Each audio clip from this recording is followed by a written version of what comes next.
अस्सलामुअलैकुम। कैसे हैं आप लोग? सब खैरियत से हैं? उम्मीद करता हूँ आप लोग सब खैरियत से होंगे और मैं भी अल्लाह सुब्हानहू व तआला के फ़ज़ल व करम उसकी तौफ़ीक़ व इनायत से बिल्कुल ठीक हूँ। मेरे सामने यहाँ बहुत सारे बच्चे बैठे हुए हैं और उनकी फ़रमाइश ये है फ़र्स्ट ईयर वालों की कि ऑर्डर ऑफ़ रिएक्शन का कोई सवाल करा दें।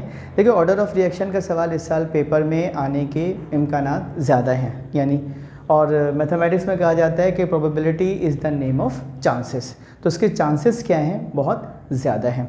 न्यूमेरिकल को तरीक़े को बहुत आसान करके बताऊंगा, इसके स्टेप्स बता दूंगा और आप अगर इसको अच्छे से कर लेते हो तो उसका मतलब ये है कि आपका न्यूमेरिकल वैल्यूज़ चाहे कुछ भी हो, इक्वेशन चाहे कुछ भी हो, लेकिन आपका ये न्यूमेरिकल अच्छे से सॉल्व हो जाएगा।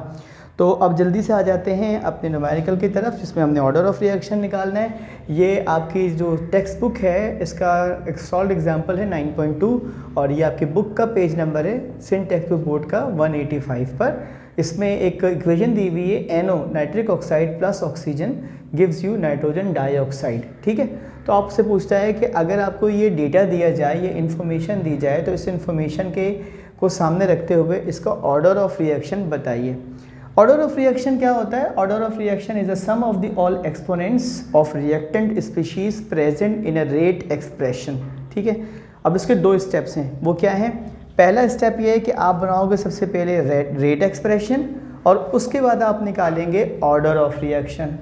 अगर आप इस टेबल को देखते हैं, NO को मैंने लिया है 0.1, O2 को मैंने लिया है 0.1, तो रेट ऑफ रिएक्शन है 8 × 10⁻⁻⁴ मोलर पर सेकेंड। ठीक है, अगर मैं इसी डेटा में रहते हुए NO को तो उतना ही रखूँ यानी 0.1, लेकिन O2 को अगर मैं डबल कर दूं तो रेट ऑफ रिएक्शन क्या हो जाता है? 8 से डबल होकर 16, यानी 8 से 16। इसका मतलब क्या हुआ? Rate of reaction is directly proportional to O2 की कंसंट्रेशन। ब्रैकेट का मतलब है मोलर कंसंट्रेशन, यानी अगर आप O2 की कंसंट्रेशन को बढ़ाते हैं तो रेट ऑफ रिएक्शन भी उतना ही बढ़ता है। आपने 2 टाइम्स कर दिया O2 की कंसंट्रेशन, रेट भी क्या हो गया? मल्टीप्लाई बाय 2, यानी 8 को 2 से मल्टीप्लाई करूंगा तो क्या बन जाएगा? 16।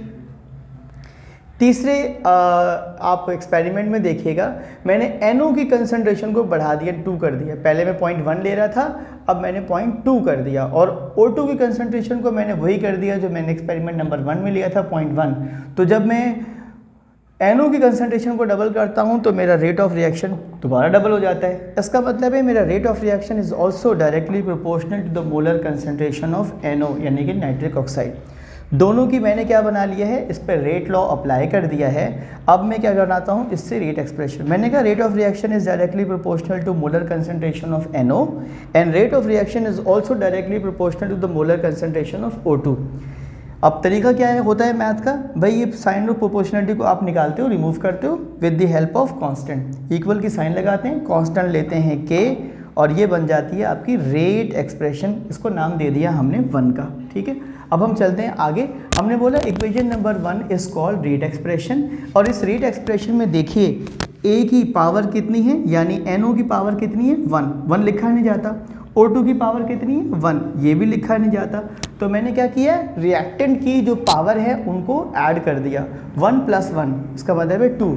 ऑर्डर ऑफ रिएक्शन को लिखने का तरीका क्या है? आप अगर 2 आ जाए तो आप लिखोगे सेकंड, 1 आ जाए तो आप लिखोगे फर्स्ट, 0 आ जाए तो आप लिखोगे 0 ऑर्डर, 3 आ जाए तो आप लिखोगे थर्ड। इस केस में यहाँ पर क्या आ रहा है? 1 + 1 2, तो हमने बोला सेकेंड ऑर्डर ऑफ रिएक्शन। उम्मीद करता हूँ आपको आज का न्यूमेरिकल अच्छी तरीके से समझ में आया होगा।